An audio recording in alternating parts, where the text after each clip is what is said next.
গতকাল আমরা ভাই বোনেরা ঠিক করলাম নীলপাহাড়ির ঘুরতে যাব।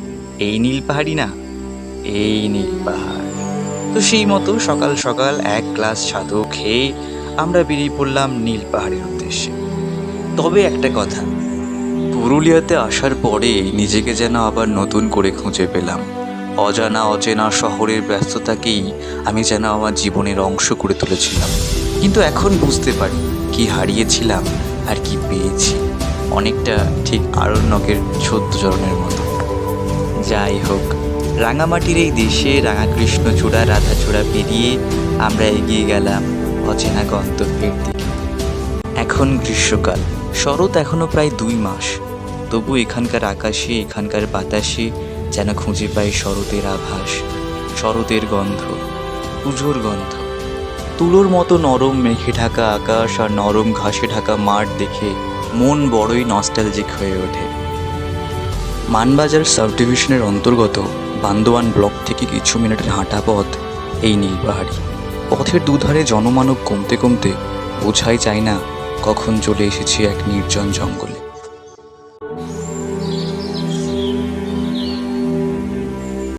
চারিদিকে দোয়েল, ফিঙে, পানকৌড়ি, পাপিয়ার আওয়াজ। দূরে কোথাও কোন এক অজানা জলপ্রপাতের শব্দ। চারিদিকে নিবিড় সবুজে ঢাকা দুর্বোধ্য দুর্গম সুবিশাল বনরাশি। সেই কোন দূর থেকে ভেসে আসা মহুয়া ফুলের গন্ধ প্রাণকে এক নতুন আমেজে উদ্বুদ্ধ করে তোলে। মনে পড়ে যায় ছোটবেলায় পড়া ডাকাতের গল্প, জঙ্গলের গল্প, চাঁদের পাহাড়ের শঙ্কর রায় চৌধুরীর গল্প। মনে হয় এখনই একাই ঘোড়া ছুটিয়ে এগিয়ে চলি সামনে আসা ডাকাত দলকে ধরাশায়ী করতে। ছুটিয়ে ঘোড়া গ্যালেম দাঁধের মাঝে, ঢাল তলোয়ার ঝনঝনিয়ে বাজে।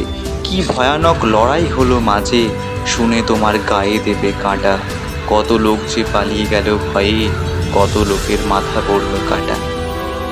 আজও মনে পড়ে যায় ছোটবেলায় মায়ের হাত ধরে প্রথম স্কুলে এসেছিলাম এই রাস্তা ধরেই।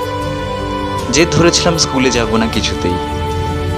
যাই হোক, রাস্তায় হঠাৎ চোখে পড়ল কিছু ময়ূর শাবক, যারা আমাদের উপস্থিতিতে বিন্দুমাত্র হতচকিত না হয়ে খেলায় করছিল আপন মনে।